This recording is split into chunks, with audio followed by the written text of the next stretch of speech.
We're still talking about godly prosperity, enduring prosperity, the kind of prosperity that's not here today and gone tomorrow, not fleeting. Scripture speaks of wisdom has in one of its hands length of days, and in the other hand riches and honor. Wisdom spoken in the 8th chapter of the book of Proverbs tells us, as we've talked, as we've read, that durable riches and righteousness are with me, wisdom says. Now, we mentioned in the last teaching the book of James, and specifically the 3rd chapter. So I want to take a look at that for a minute here in this devotion, and we'll get a good handle on how to get a hold of enduring prosperity. James is the Lord's half-brother, raised up in the house with Jesus. And he says here, "My brethren, be not many masters, knowing that we'll receive the greater condemnation. For in many things we offend, all of us. But if any man offend not in word, the same is a perfect or mature man, and able also to bridle his whole body." He said, "Behold, we put bits in the horses' mouths that they may obey us, and we turn about their whole body." And he says here, "Behold also the ships, which though they be so great and are driven of fierce winds, yet are they turned about with a very small helm, whithersoever the governor listeth."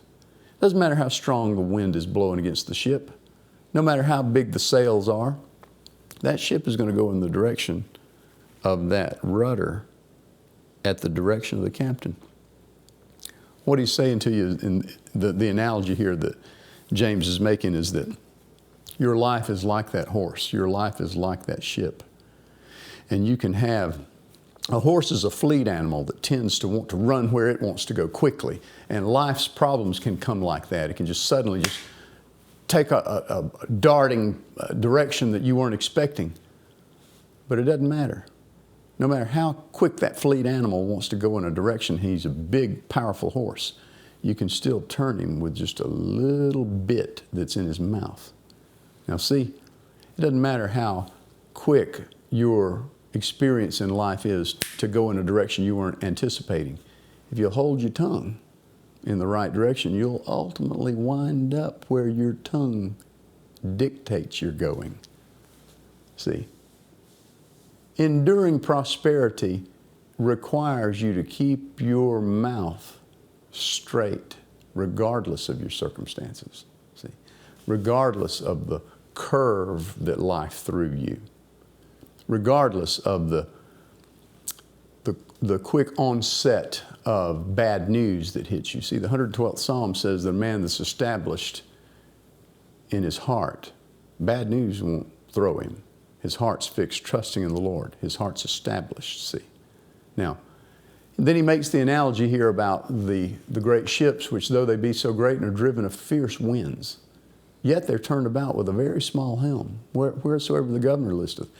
If you want to go to a certain direction in your life, a direction of prosperity and a direction of health and healing and wholeness and blessing, and you turn your tongue in that direction, there's going to be a lot of prevailing winds contrary to your desired direction and desired destination. But if you can hold your tongue there and not let your tongue get off into talking your circumstances, talking your hurts, talking your past, talking your troubles, talking current events, talking present distresses, and keep your tongue talking the wisdom of God, the direction of the Lord, the destination of God, you'll find that durable riches and righteousness will carry you all the way there. God bless you. In the heartland, good things come to those who sow, who lay their plow down long enough to allow the seed to grow, and rest upon the promise of the gentle, loving hand. Oh, of the God of the heartland.